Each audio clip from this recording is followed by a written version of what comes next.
The council chamber was silent except for the soft clicking of claws on metal. Ambassador Veltar looked around the circular room at the faces of her fellow leaders. Each one showed the same expression of fear and desperation that had haunted their dreams for months. The holographic display in the center showed what remained of Kepler Prime. Where once a beautiful blue world had spun peacefully in space, now only burning chunks of rock drifted in the darkness. 3 billion Zephyrians had called that planet home just 2 weeks ago. "They're getting closer," said Commander Thexana, his voice barely above a whisper. His people, the Valorians, were known for their courage in the face of danger. But even he could not hide the tremor in his words. "Our scouts report Krillian ships massing near the outer rim. They'll reach our core worlds within the month." Veltar's long ears drooped as she processed the information. The Krillian swarm had appeared in their galaxy like a plague. No one knew where they came from or what they truly wanted. They simply arrived, consumed everything in their path, and moved on. Their biomechanical ships could repair themselves using the wreckage of destroyed planets. Their warriors fought without fear, guided by some terrible hive mind that turned every battle into a coordinated slaughter. "What about the defense fleet?" asked Minister Pelvon, though his tone suggested he already knew the answer. "Gone," Thexana replied flatly. "The swarm doesn't just destroy our ships. They learn from them. Every battle makes them stronger while we grow weaker. Our weapons are useless against their adaptive armor. Our shields can't stop their biocannons." The 7 leaders of the Zephyrian coalition sat in stunned silence. Their alliance had brought peace to this sector for over 200 years. They had solved disputes through negotiation, shared resources freely, and built a society based on cooperation and understanding. None of them had ever faced an enemy that could not be reasoned with. "There must be something we can do," Veltar said, though her voice lacked conviction. "Some species we haven't contacted, some technology we haven't tried." Minister Gelron, the oldest member of the council, slowly pulled up a data pad. His wrinkled hands shook as he operated the device. "There is one option," he said quietly, "but you will not like it." All eyes turned to him. Gelron had access to the deepest archives of galactic history. If anyone knew of a forgotten ally or ancient weapon, it would be him. "The quarantined system," he said. "Sol 3, the planet they call Earth." A collective gasp filled the chamber. Even species that rarely interacted with the broader galaxy knew about Earth. It was a cautionary tale told to young ones across the stars. A world so violent and dangerous that its dominant species had evolved to be natural killers. "The Deathworlders," breathed Thexana. "Gelron, you can't be serious." "I am completely serious," the old minister replied. "The Galactic Council quarantined that system for good reason. The beings that evolved there are unlike anything else we know. They call themselves humans, and their entire existence is based on competition, conflict, and survival through violence." Veltar felt her stomach twist. She had read the reports about Earth during her diplomatic training. The planet was a nightmare of natural disasters, predatory animals, and toxic environments. Somehow, the creatures that lived there had not only survived, but thrived.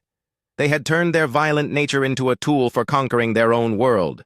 "The reports say they wage war against their own kind for sport," Minister Pelvon said with disgust. "They build weapons designed specifically to kill other humans. How can we trust such monsters?"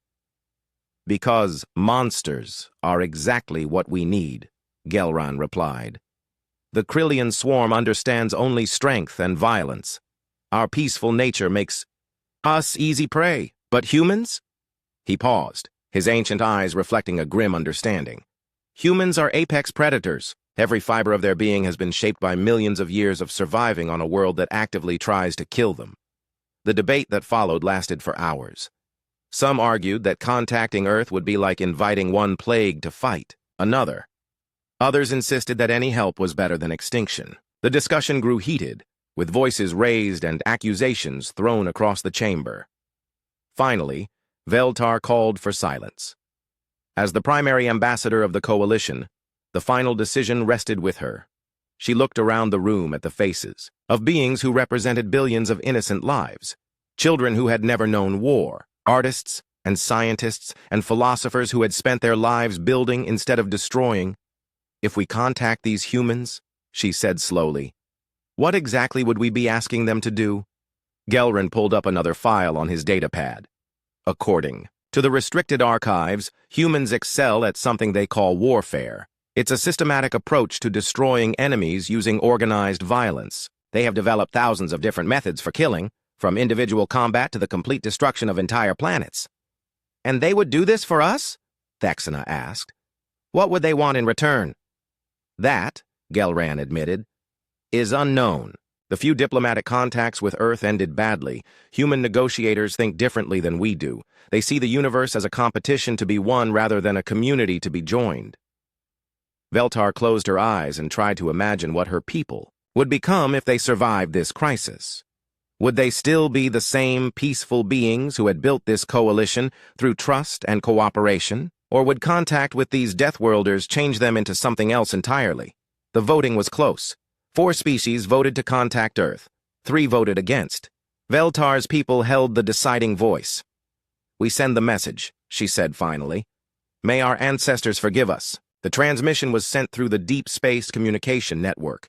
It was a simple message, broadcast on frequencies the archives suggested humans might monitor. The coalition explained their situation, provided coordinates to their core, worlds, and made a desperate plea for help. 3 days later, they received a response. The human ship that arrived in coalition space was unlike anything they had ever seen. Where their vessels were smooth and curved, designed to move harmoniously through space, the human craft was all angles and armor plating. Weapon ports covered its hull like the spots on a predator's hide. Even powered down and apparently peaceful, it radiated an aura of barely contained violence. Captain Sarah Chen led the human delegation into the council chamber.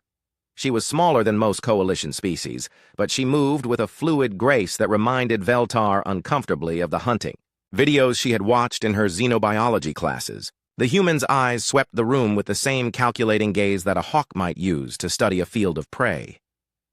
We received your message, Captain Chen said without preamble. Her voice was calm and controlled, but there was something cold underneath it.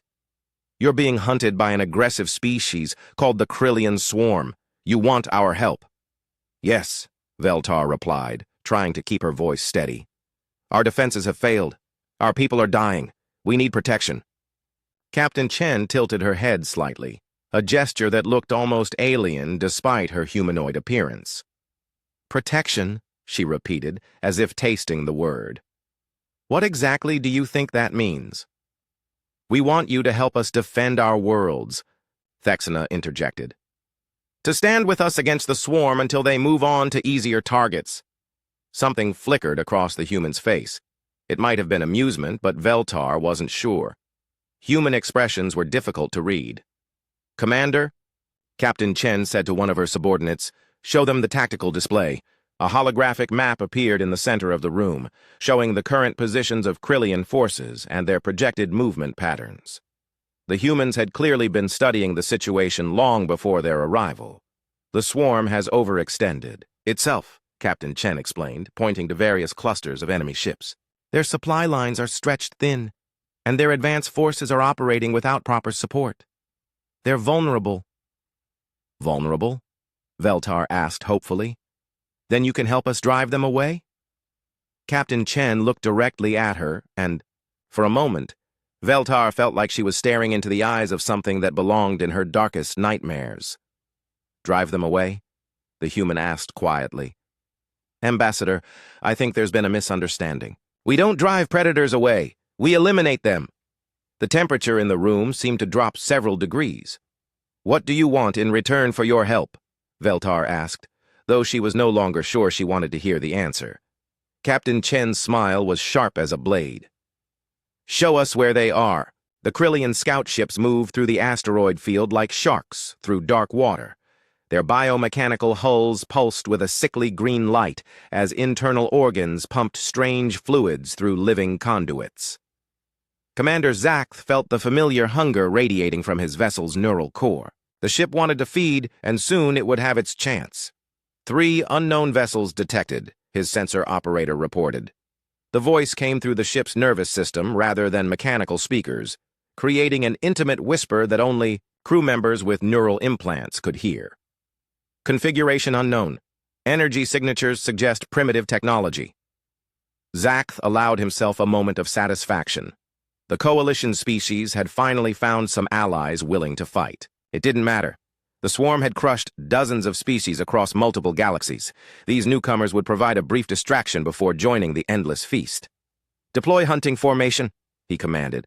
"Take one ship alive for interrogation. Consume the others."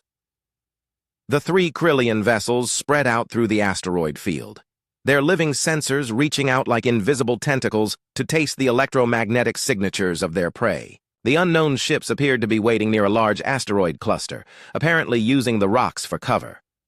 "Foolish," Zakth muttered. "They think to ambush us." The lead Krillian ship fired first, launching a volley of bioplasma bolts that could melt through most known armor types. The bolts streaked toward the largest human vessel, their organic guidance systems adjusting course to ensure a direct hit. The human ship simply wasn't there anymore. "Where did it go?" Zakth demanded, feeling his ship's confusion echo through the neural link. The vessel's sensors swept frantically through the asteroid field, searching for any trace of their vanished prey. The answer came in the form of weapons fire from directly above. The human ship had somehow positioned itself in the sensor shadow of a massive asteroid, using the rock's magnetic field to mask its presence. Its weapons were crude kinetic projectiles rather than energy beams, but they struck with devastating precision. Zakth felt his ship's pain as the projectiles tore through its outer shell. The living armor tried to seal the wounds, but the human weapons had been designed specifically to prevent regeneration. Each projectile carried a payload of microscopic machines that attacked the ship's healing mechanisms. "Impossible," he breathed. "They couldn't know our biology." But even as he spoke, his sensor operator reported something that made his blood run cold. "Commander, the projectiles are adapting. They're learning how our repair systems work." The second Krillian ship moved to assist, firing its main biocannon at the attacking human vessel. The massive organism weapon could punch through a moon if properly aimed. The energy beam struck the human ship dead center. The ship absorbed the blast. "Analysis," Zakth demanded, his voice rising to a shriek that made his crew wince. "The human vessel has some kind of adaptive shielding," came the reply. "It's not deflecting our energy. It's converting it into something else." The human ship's weapons ports glowed brighter as it redirected the absorbed energy into its own systems. When it fired again, the projectiles moved faster and hit harder than before. The second Krillian vessel buckled under the assault, its living hull screaming through the neural network as it died. The third Krillian ship tried to retreat, but the other 2 human vessels had been moving through the asteroid field like hunting wolves. They struck from opposite directions, coordinating their attack with precision that spoke of extensive practice. "Full retreat," Zakth ordered. "Send emergency transmission to the Queen. We are dealing with an unknown threat level." His ship turned to flee, but something was wrong. The neural network that connected all swarm vessels had gone silent. The constant background chatter of the hive mind had been replaced by an empty void that made Zakth feel suddenly and terrifyingly alone. "Communication failure," his operator reported. "Something is jamming our bio-neural frequencies." The human ships pursued without mercy. Their weapons had adapted again, now firing projectiles that seemed to anticipate the Krillian vessel's evasive maneuvers. Each shot struck closer to vital systems, as if the attackers were learning the ship's anatomy in real time. "They're hurting us," Zakth realized with growing horror. "This isn't a battle, it's a hunt." The human ships drove the damaged Krillian vessel toward a cluster of asteroids where retreat would be impossible. But instead of finishing their prey, they simply stopped and waited. A new voice crackled over the communication system, speaking in perfect Krillian. "Commander Zakth, this is Lieutenant Rodriguez of the UES Predator. You will surrender your vessel immediately." "How do you know my name?" Zakth demanded. "How do you speak our language?" "We've been listening to your transmissions for the past 3 days," the human replied casually. "Your bio-neural network isn't as secure as you think. We've learned quite a bit about your species." The implications hit Zakth like a physical blow. If the humans could intercept swarm communications, they would know about troop movements, supply lines, breeding facilities. Every tactical advantage the swarm relied on would be worthless. "You will not take us alive," he snarled, reaching for the ship's self-destruct mechanism. "Actually, we will," Lieutenant Rodriguez said with disturbing confidence. "Check your command console." Zakth looked, down to find his control interface dark and unresponsive. Somehow the humans had infiltrated his ship's nervous system and severed his connection to its vital functions. "Boarding pods incoming," the human announced. "Resistance is inadvisable." The pods that attached to the Krillian ship's hull were unlike anything Zakth had seen. They didn't cut through the armor or blast their way inside. Instead, they seemed to merge with the living hull, convincing the ship's own immune system to grant them entry. The humans who entered wore armor that adapted to their environment, shifting color and texture to match their surroundings. They moved through the ship's corridors like they had been born there, avoiding security systems that should have been impossible for outsiders to navigate.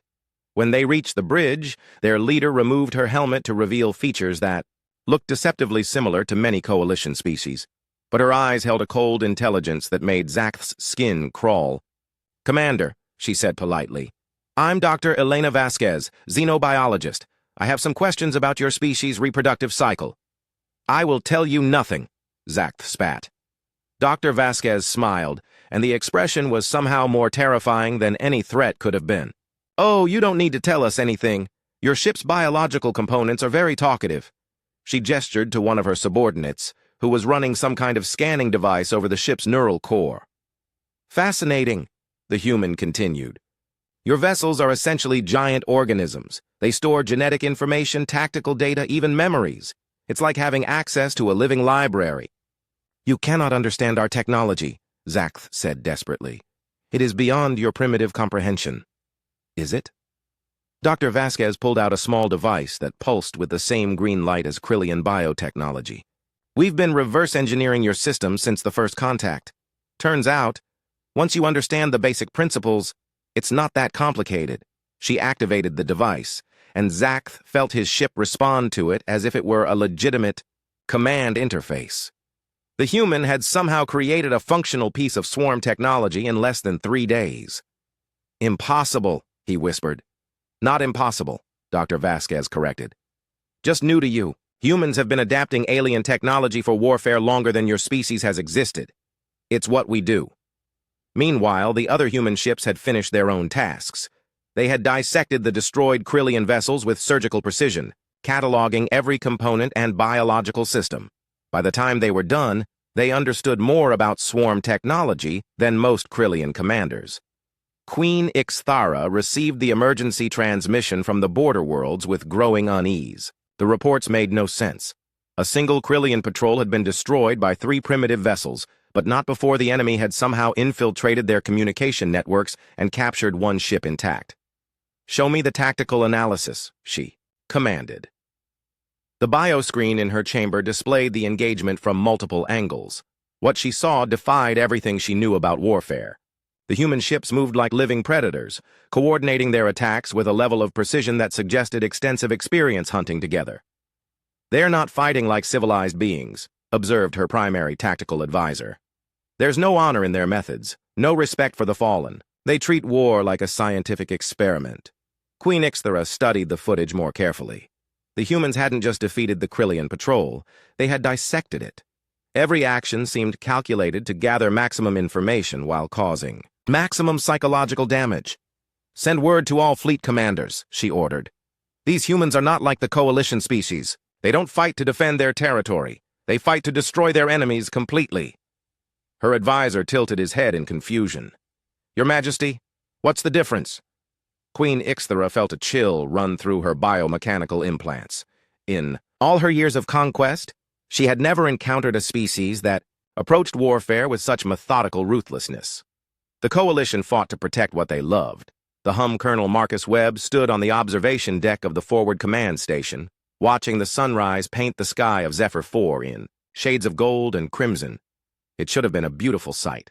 Instead, the light revealed the scars left by Krillian bioweapons across the planet's surface. Entire cities had been consumed, leaving behind twisted growths of organic matter. that pulsed with alien life. "The locals are getting nervous about our construction projects," reported Major Kim, Webb's second-in-command. "They're asking why we need to build so many installations if we're just here to protect them." Webb didn't turn away from the window. He had expected this conversation. The coalition species thought in terms of defense and protection. They built walls and shields, trying to keep danger out. Humans thought differently. "Show me the sensor grid," he said. The holographic display materialized between them, showing a three-dimensional map of the Zephyr system. Dozens of small objects moved through space around the planets, each one broadcasting a unique identification. "Signal. The Zephyrians think these are early warning sensors," Major Kim explained. "They don't realize each one contains enough antimatter to vaporize a small moon." Webb finally turned from the window. His face bore the calm expression of someone who had seen too many wars to be surprised by anything. "And the biological samples we've been collecting?" "Dr. Vasquez has finished her analysis. The engineered virus is ready for deployment. It targets the specific protein chains that allow Krillian bioships to process nutrients. Without it, their vessels will starve to death within hours." "Good." Webb pulled up another display showing troop movements throughout Coalition space. Human forces had spread across 7 different systems, setting up what the locals believed were defensive positions. In reality, they were components of a massive trap. "Sir," Major Kim said hesitantly, "the coalition leaders are starting to ask uncomfortable questions. They want to know why our defensive strategy involves so much offensive capability." Webb considered this. The coalition species were naive, but they weren't stupid. Eventually, they would realize that human military doctrine didn't include concepts like proportional response or defensive warfare. "Tell them we're preparing for multiple contingencies," he said finally. "It's not technically a lie." The truth was that humans had studied the Krillian swarm for weeks before making contact with the coalition. They had analyzed captured bioships, intercepted communications, and mapped out the enemy's entire operational structure. What they had discovered was both fascinating and terrifying. The swarm wasn't just a raiding force. They were refugees. Dr. Vasquez's latest report, Webb said, pulling up the classified file. "The Krillians are running from something in the galactic core, something that scared them badly enough to abandon their home territory and start consuming everything in their path." Major Kim frowned. "Refugees or not, they're still killing billions of innocent beings." "True," Webb agreed, "but it explains their tactical choices. They're not trying to conquer territory. They're trying to gather enough resources to keep running. That desperation makes them predictable." The human strategy was based on this understanding. Instead of simply driving the swarm away, they intended to eliminate the threat permanently. It was a solution that would never occur to the peaceful coalition species, who thought in terms of coexistence rather than extermination. The first phase of the plan activated when Krillian advance scouts entered the outer edge of the Zephyr system. The aliens expected to find the usual coalition defenses: energy shields, automated weapon platforms, and frightened civilians hiding in underground bunkers. Instead, they found nothing. The planets appeared completely abandoned. Cities stood empty, their lights still burning, but their streets devoid of life. Orbital stations drifted silent in the void, their airlocks sealed, and their crews mysteriously absent. Commander Vrektal, leading the Krillian scouting force, felt his ship's confusion. Through the neural link, the vessel's biosensors could detect traces of recent habitation, but no current life signs. It was as if entire civilizations had simply vanished. "Scan for coalition fleet movements," he ordered. "No ships detected in system," his sensor operator reported. But there are numerous small objects in orbit around each planet. They appear to be unmanned sensor platforms. Vrektal studied the tactical display with growing unease. The coalition had never abandoned a system before. They typically fought to the death defending their worlds, making them easy prey for the swarm's superior numbers. "Deploy bioprobes," he commanded. "I want to know what happened here." The organic sensors spread out through the system, tasting the electromagnetic spectrum for any sign of the missing populations. What they found defied explanation. The coalition citizens hadn't fled. According to the biochemical traces, they had been systematically evacuated to underground facilities that the probes couldn't penetrate. They're hiding, Rektal realized. But from what? The answer came in the form of weapons fire from every direction at once. The abandoned orbital stations came alive with human combat systems, their hull plating retracting to reveal gun ports that had been hidden beneath false surfaces. The sensor platforms activated, revealing themselves to be remote-controlled missile launchers. But the real trap wasn't the weapons. It was what happened when the Krillian ships tried to retreat. The space around the system's edge erupted with explosions as hidden mines detonated in perfect sequence. Each blast released clouds of microscopic machines that attached themselves to any biomechanical surface they encountered. Within minutes, every Krillian vessel in the system was infected with nanobots designed specifically to disrupt their healing mechanisms. Impossible, Rektal gasped as he watched his ship's living armor begin to die. How did they know exactly where we would position our forces? The human response came through the communication system in perfect Krillian. Because we've been watching you for weeks, Commander. We know how you think. Colonel Webb's voice was calm and professional, as if he were discussing routine maintenance rather than orchestrating a massacre. Your species follows predictable patterns. You always approach a system from the galactic south, you always deploy scouts in groups of 12, and you always position your command vessel exactly 50,000 kilometers behind your advance line. Even as he spoke, human ships were emerging from concealment throughout the system. They had been hiding inside asteroid fields, behind planetary rings, and even within the artificial debris of abandoned space stations. The Krillians had walked into the most sophisticated ambush in galactic history. Surrender now, and your crews will be treated according to the Geneva Convention, Webb continued. What is the Geneva Convention? Rektal asked, though he was already preparing his ship's self-destruct sequence. Rules for humane treatment of prisoners during warfare, Webb explained. Though I should mention that those rules were written by humans for conflicts between humans. We're still working out how they apply to other species. The Krillian commander's blood ran cold at the casual way the human discussed the complete destruction of his fleet. These beings didn't fight with the passionate fury of warriors defending their homes. They approached battle with the same methodical precision that a scientist might use to dissect a laboratory specimen. Rektal chose death over capture, triggering his ship's biobomb. The explosion should have taken out at least 3 human vessels and sent a message about Krillian resolve. Instead, the human ships simply moved out of range before the detonation, as if they had known exactly when and where it would occur. The blast destroyed nothing but empty space, leaving behind only expanding clouds of organic debris that the humans immediately began collecting for analysis. Queen Ixthara received the reports from the Zephyr system with disbelief that quickly turned to rage. 12 scout ships destroyed without inflicting a single casualty on the enemy. Her forces had been outmaneuvered so completely that the humans had literally been reading their tactical manuals. How? She demanded of her tactical council. How? Do these primitives know our operational procedures better than we do? Your Majesty, said her chief advisor.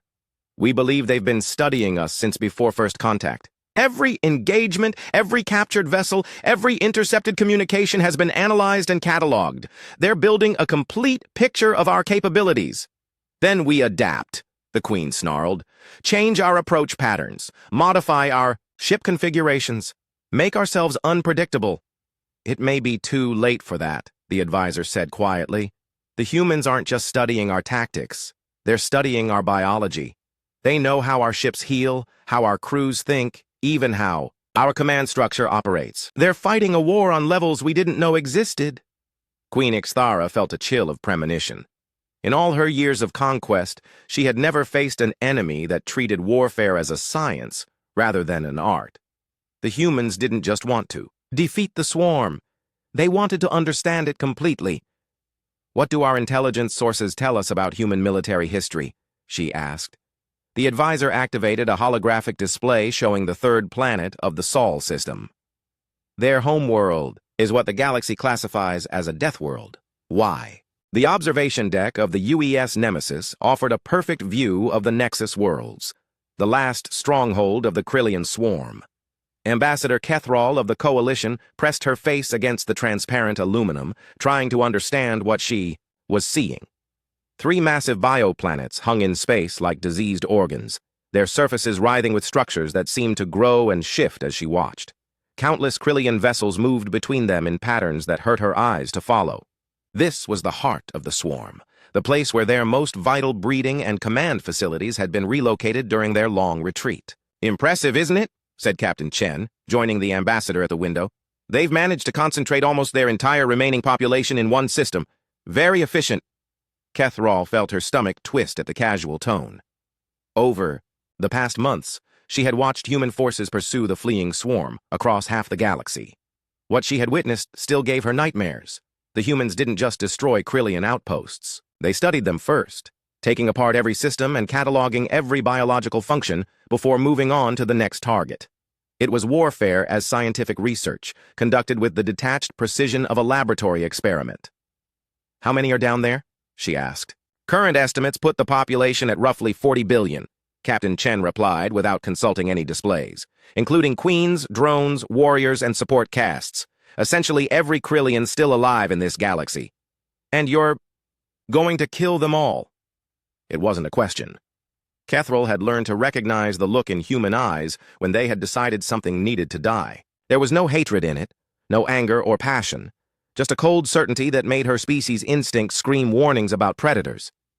"It's the most efficient solution," Chen agreed. "The swarm's biological weapons pose an ongoing threat to galactic stability. Their technology could be reverse-engineered by hostile forces. Their queens could rebuild their population within a few decades if left alive." Kethral turned away from the window, unable to look at the doomed worlds any longer. "This isn't what we asked for when we requested your help, isn't it?" Captain Chen's voice held genuine curiosity. "You asked us to protect you from the Krillian swarm. The most reliable way to ensure they never threaten you again is to make sure they no longer exist." "We asked for protection, not genocide. The difference being?" The question hung in the air between them like a challenge. Kethral realized she had no answer that would make sense to a human mind. These beings had evolved on a world where survival meant eliminating threats permanently. The concept of allowing a defeated enemy to live and potentially return stronger was completely foreign to them. "The attack begins in 6 hours, Captain Chen continued, as if discussing dinner plans. "I thought you might want to observe from a safe distance. It should be educational." Dr. Elena Vasquez made her final adjustments to the viral payload, her hands steady despite the magnitude of what she was about to unleash. The bioweapon she had designed was a masterpiece of xenobiology, specifically tailored to target the genetic markers that made Krillian technology possible. "Confirmation on delivery system?" she asked her assistant. "All vectors are go," came the reply. "Atmospheric dispersal units are loaded and ready. The virus should reach maximum saturation within 12 hours of deployment." Vasquez nodded, though part of her felt a twinge of something that might have been regret. She was about to commit an act of biological warfare that would make her name infamous in galactic history. Future xenobiologists would study her work as either a brilliant solution to an impossible problem or the most sophisticated act of genocide ever conceived. "Dr. Vasquez," said Colonel Webb over the communication system, "you're cleared for final deployment." She activated the release mechanism with the same steady professionalism she had brought to every other aspect of the operation. Somewhere in the depths of space, automated drones began seeding the Nexus system with microscopic death. The virus was elegant in its simplicity. It attacked the symbiotic bacteria that allowed Krillian biotechnology to function, essentially, causing their ships and stations to digest themselves from the inside out. The swarm would literally be consumed by their own technology. "Time to effect?" Webb asked. 4 hours for the first symptoms, Vasquez replied. "Complete system failure within 8 hours. The beauty of it is that they won't realize what's happening until it's too late to stop." Queen Ixthra felt the first tremors through her throne ship's neural network at exactly 4 hours and 17 minutes after the human fleet had taken position around the Nexus system. Something was wrong with the biomechanical systems that kept her vessel alive. "Report," she commanded, though her voice already carried the weight of terrible understanding. "Hull breach in Section 7, her chief engineer replied. "But there's no external damage. The living armor appears to be eating itself." Similar reports flooded in from across the fleet. Ships that had been perfectly healthy minutes before were suddenly developing structural failures as their organic components turned against each other. The carefully balanced ecosystems that made Krillian technology possible were collapsing simultaneously. "It's spreading to the breeding worlds," another voice reported with barely controlled panic. The nursery complexes are dissolving. The egg chambers are liquefying. Queen Ixthera felt her species' death in the neural network like a physical pain. Billions of voices that had hummed in the background of her consciousness for centuries were going silent one by one. The great mind of the swarm was fragmenting as its biological foundation crumbled. Chemical attack, she realized. They've poisoned our entire technological base. The humans had done something that should have been impossible. They had turned the swarm's greatest strength against itself, weaponizing the very biology that had made the Krillians so successful. It was warfare on a level that transcended mere destruction. Your Majesty, her tactical advisor said through the failing communication system, we're receiving a transmission from the human fleet. Put it through. Captain Chen's image appeared on the bio screen, her expression as calm and professional as ever. Behind her, the bridge of her ship hummed, with efficient activity as her crew monitored the systematic destruction of an entire civilization. Queen Ixthara, Chen said with polite formality, I'm calling to discuss terms for the immediate surrender of all remaining Krillian forces. Surrender? Ixthara's voice rose to a shriek that echoed through her dying ship. You've murdered our entire species. Not yet, Chen corrected with disturbing precision. Current casualty estimates put your losses at roughly 60% and climbing. However, we do have a small supply of the antidote aboard our medical vessels. We might be willing to negotiate. The offer hung in space between the two fleets like a lifeline thrown to a drowning victim.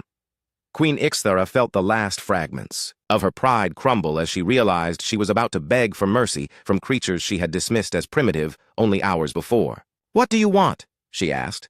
Complete surrender, Chen replied immediately. All Krillian military assets to be transferred to human control.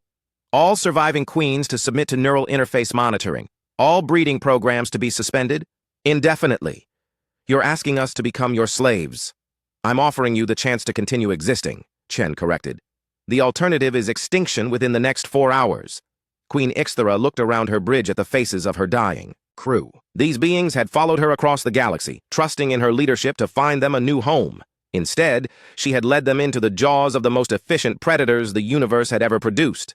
How did you know? She asked quietly. How did you understand our biology well enough to create such a weapon? Captain Chen's expression shifted slightly, and for a moment Ixthara thought she saw something that might have been sympathy. Because we've been studying you since before we made contact with the Coalition. Every captured ship, every intercepted communication, every biological sample has been analyzed and cataloged. We know more about your species than you do. The admission hit harder than any weapon could have. The humans had been preparing for this moment from the very beginning. The Coalition's desperate plea for help had simply provided them with an excuse to do what they had already decided was necessary. The antidote, Ixthara said, hating herself for the weakness in her voice, will be distributed to all surviving Krillians once your surrender is complete, Chen promised. You have my word as an officer of the United Earth Defense Force. The surrender took place in the shadow of the dying bio-worlds, as human medical ships moved among the dissolving Krillian, fleet-like carrion birds picking over a battlefield. The antidote worked exactly as promised, stopping the viral attack before it could claim the remaining survivors, but the damage had been done. The Krillian swarm, which had terrorized multiple galaxies for centuries, was reduced to less than 15 billion individuals scattered across a few dozen ships. Their queens submitted to neural monitoring devices that would allow human controllers to track their every thought and decision. Kethral watched the proceedings from the observation deck, trying to process what she had witnessed. In less than 8 hours, the humans had engineered the near extinction. The victory celebration in the Coalition Council chambers felt more like a funeral. Ambassador Veltar sat in her designated seat, staring at the holographic display that showed the current status of the galaxy. Green markers indicated Coalition worlds, now safe from the Krillian threat. Blue markers showed human monitoring stations that had appeared throughout their territory like a rash. The Krillian swarm was gone. Not defeated, not driven away, but completely extinct. The species that had terrorized multiple galaxies for centuries had been methodically eliminated by human forces in less than 6 months. The efficiency of it still made Veltar's skin crawl. We should be grateful, Minister Pelvon was saying to the assembled delegates. The humans have given us the greatest gift possible, permanent safety from our enemies. Have they? Veltar asked quietly. The chamber fell silent. All eyes turned to her, some confused, others knowing exactly what she meant. The past months had shown them sides of human nature that their peaceful minds struggled to process. The swarm is gone, she continued, rising from her seat. But at what cost? We asked for protection, and we received genocide. We requested defense, and we got annihilation. The result is the same, argued Commander Thexna. Our people are safe. Are they? Veltar pulled up classified reports that had been filtering through diplomatic channels for weeks. Human defense coordinators have been installed on every coalition world. Human monitoring stations watch our every move. Human technology has been integrated into our communication networks. The reports painted a disturbing picture. Under the guise of providing protection, human forces had systematically inserted themselves into every aspect of coalition society. Their personnel held advisory positions in military commands, their technology had become essential to planetary defense grids, and their cultural influence was spreading through the younger generations like a virus. They're not just protecting us, Veltar said with growing certainty. They're absorbing us. Minister Gelran, the eldest member of the council, activated his personal datapad with shaking hands. I've been reviewing historical records from the human database they've shared with us, he said quietly. Their species has a term for what they've done here, hegemony. They create dependent relationships with weaker civilizations, offering protection in exchange for gradual control. The chamber erupted in nervous chatter as the implications sank in. The coalition had traded one form of domination for another, exchanging the brutal conquest of the swarm for the subtle manipulation of humanity. Perhaps it's time we had a frank discussion with our protectors, Veltar said. Captain Sarah Chen received the diplomatic request with professional courtesy, though her staff noticed the slight smile that played across her lips as she read the coalition's carefully worded invitation to discuss future cooperative arrangements. They're finally starting to understand, she told Colonel Webb during their private briefing. The timeline is actually ahead of schedule. Any resistance anticipated? Webb asked. Some, Chen admitted. The Zephyrians still have enough independence to cause problems if they decide to push back. But their infrastructure is so integrated with our systems now that any serious resistance would cripple their own worlds. Webb nodded approvingly. The integration process had been one of humanity's most successful innovations in interstellar relations. Rather than ruling conquered territories directly, they made themselves indispensable to the daily functioning of allied civilizations. It was conquest through dependency, slower than traditional military occupation, but far more permanent. What about the other species in this sector? He asked. 17 have requested defensive alliances, Chen reported. 23 have opened trade negotiations. Only 5 have declared neutrality, and they're all too far away to be immediately relevant. The pattern was repeating itself across multiple star systems. Word of humanity's victory over the swarm had spread like wildfire through galactic communication networks. Some species saw opportunity in allying themselves with such powerful protectors. Others recognized the threat and were already preparing their own defenses. Any signs of organized resistance? Webb asked. The hegemony of Vectra has been making inquiries about forming a defensive coalition, Chen replied. They're smart enough to recognize what we represent. We may need to deal with them eventually. Webb considered this. The Vectra were an old species with advanced technology and a strong military tradition. Unlike the peaceful coalition, they would not be easily absorbed through cultural influence and economic dependency. Put them on the watch list, he decided. For now, we focus on consolidating our position in this sector. Ambassador Veltar entered the human diplomatic facility on Zephyr Prime with a mixture of determination and dread. The building itself was unsettling, all sharp angles and efficient design that somehow managed to look both welcoming and threatening. Human architecture reflected their nature, functional, adaptable, and subtly aggressive. Captain Chen greeted her in a conference room that overlooked the rebuilt capital city. Through the windows, Veltar could see the towering spires of human-designed buildings rising alongside traditional Zephyrian structures. The two architectural styles should have clashed, but somehow the humans had made them blend together into something that looked natural. Ambassador, Chen said warmly, I understand you have some concerns about our security arrangements.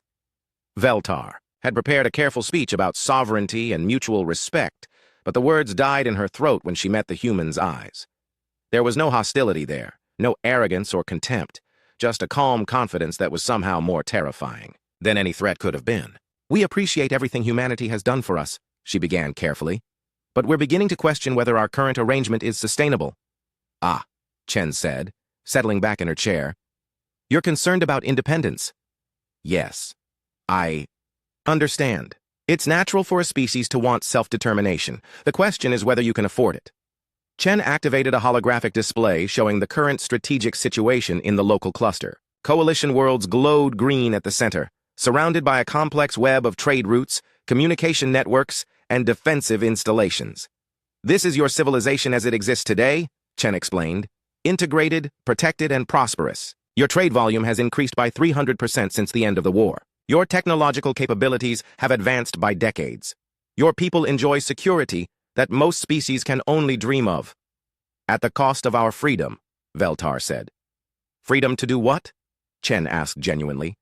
Freedom to make decisions that might endanger your people.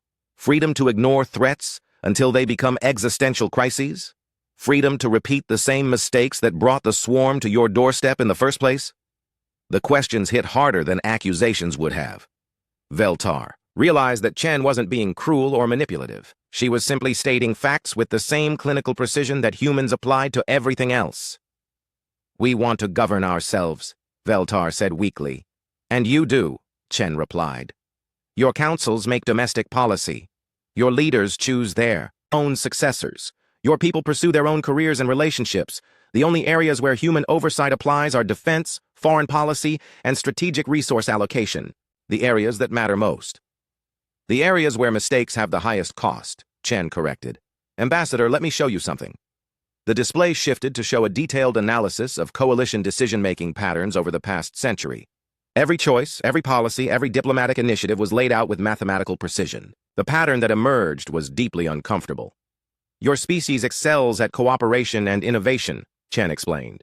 But you consistently fail to recognize existential threats until they become unmanageable. The swarm wasn't your first near-extinction event. It was just the most recent. Veltar stared at the data with growing horror. The analysis was correct. Time and again, the coalition had ignored warning signs, dismissed threats, and waited until crisis became catastrophe before taking action. You think we're incapable of protecting ourselves, she said. I think you're incapable of making the hard choices that protection requires, Chen replied. Your people are too good, too optimistic, too trusting. Those are wonderful qualities in a peaceful universe. They're fatal weaknesses when dealing with species like the swarm, or like humanity. Chen's smile was sharp but not unkind. Exactly like humanity. The difference is that we're on your side. For now. For as long as it serves our interests, Chen agreed with refreshing honesty. But those interests include maintaining stable, prosperous civilizations in this sector. Happy allies are more useful than resentful subjects. Veltar felt the weight of impossible choices settling on her shoulders.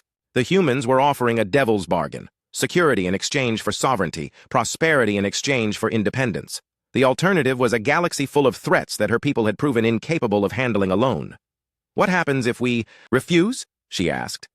You're free to leave the Alliance at any time, Chen said. We'll remove our defense coordinators, shut down our monitoring stations, and withdraw our protection. You'll be completely independent and completely vulnerable.